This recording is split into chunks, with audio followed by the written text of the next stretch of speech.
So the first thing I wanted to ask is, when you first read Tia's book, why did you have to sign on to this project? Because I remember reading it myself and thinking, oh my God. I mean, I bought that book the first day it came out. Like, I was obsessed. And then I just, all great projects, somebody else gets to it first.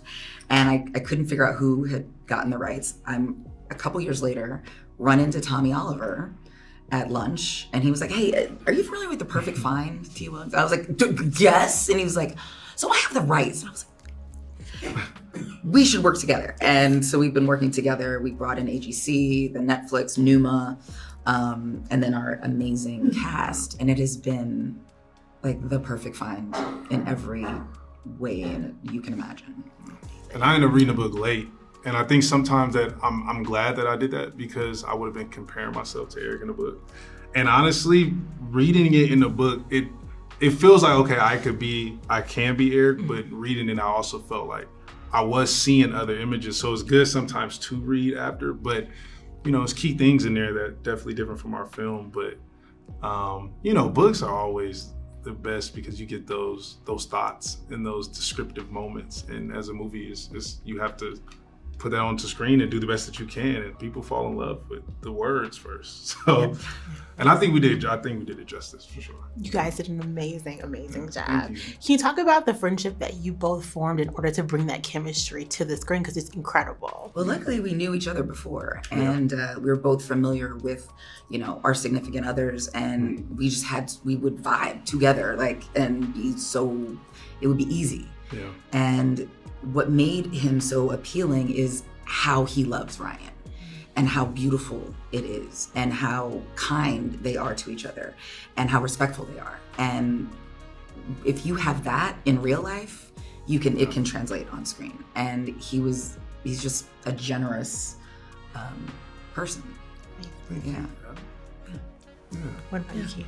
Yeah, I mean, it's the same thing. Like, Gab is just easy. Like, she's super fun to work with. Like, Gab is like, she's super authentic. So it's just all about being authentic, even after scenes, and just talking about stuff that, I'm an up-and-coming actor. She's a vet in the game.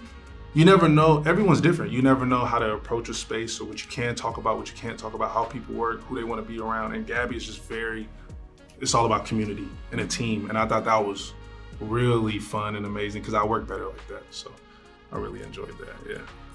Facts. Now for you, Gabrielle, can you talk to me about working with Jenny Huber? Because I was so excited to see her playing your mother. A dream. And we just weren't sure if she would say yes. And we were blessed that she agreed to come play with us. And I mean, the whole set was just like, wow. Because that she gives you that, and she deserves that. Yes.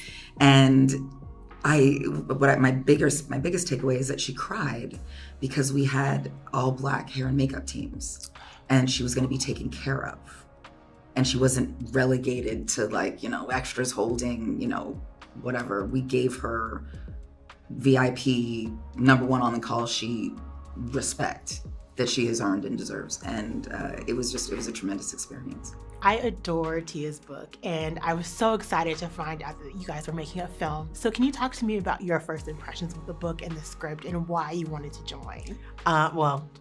True confessions, full disclosure. I never read the book. The script, reading it, I'm busy, but I did read the script. Thankfully, it came to me, and I loved it. I love that it was absolutely a rom-com. It checked all the boxes of rom-com, but then there was more to it. There was just the added, woman of a certain age storyline, this reinventing herself, new love, finding out what is important at this stage in her life, and going for it, having different goals, reshuffling the deck, which I think so many of us go through that. And so it's important to see that it's done, that it happens often, and that you can survive it and move forward and be better than ever. I love Darcy because she's so larger than life, and I love the fashion. So can you talk to me about using the clothing as inspiration, or if there was a figure or someone that you sort of modeled the character off? off of? Right. Well, having read the script, I had an idea of who she would be and what she felt like to me and in my, my heart and in my head. And then you go to the wardrobe fitting. And it really just supported everything I was feeling about the kind of space that she takes up in her world, which is such an important layer to play with. And then that kind of gives birth to Darcy. Then you find yourself opposite Gabrielle Union and you're like two kids in a sandbox and going, let's build something. Definitely. What's happening? And I love the old Hollywood thread that's sort of sprinkled throughout the film. Yes. Can you talk to me about, there's a really challenging scene toward the end of the film where you're with Gabby and Keith, and it's just a very challenging scene. Yes. With a lot of emotions. Yes. Can you talk about working on that scene with those two actors and what that meant to you? Because it's really challenging to watch. It's, everything just kind of comes to a head in that moment.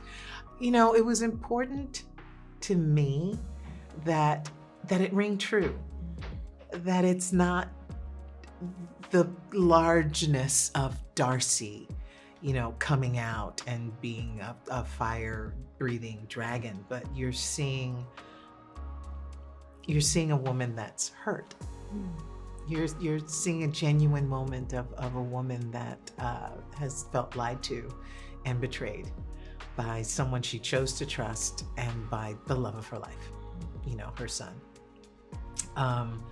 And I wanted that to come through. That was the moment to sort of leave the woman that she created behind and just look at the woman who's underneath all the clothes and the makeup and the nails and the hair. Well, it definitely came through. Good. And as someone who's led their own show, like, you're no stranger to being on women-led sets and Black women-led sets and Latina-led sets. Yes. What was this set like for you? Like, from a Black writer to director to all Black cast mostly, what was that like? Easy. It was fun. It was like coming home in a way.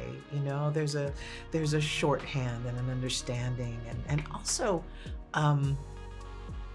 really being clear about the importance of what we were doing and that we had to get it right. Or mostly right. So that we could do it again. We wanted to make something that everybody could love and have fun with and understand, and that it wasn't because for so long we've been told, Black cinema's niche cinema. And this is absolutely the kind of movie that anyone and everyone should understand and have fun with. And it's a bloody rom-com. With a great soundtrack. Yes. With a great soundtrack and a great cast. And so that's it. It's not a Black rom-com. It's a rom-com. It's not a Black story. It's a beautiful story.